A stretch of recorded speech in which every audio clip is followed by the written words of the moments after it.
understand the basic concepts of Python.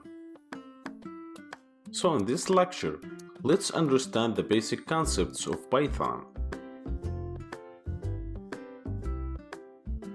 Python is an interpreted language, which means you can run the program as soon as you make some changes to the file.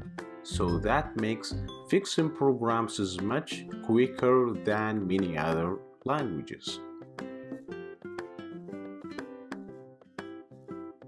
Python is one of the easiest programming languages to learn, and you can have your basic program and running it in just few minutes like what we did in the previous lecture.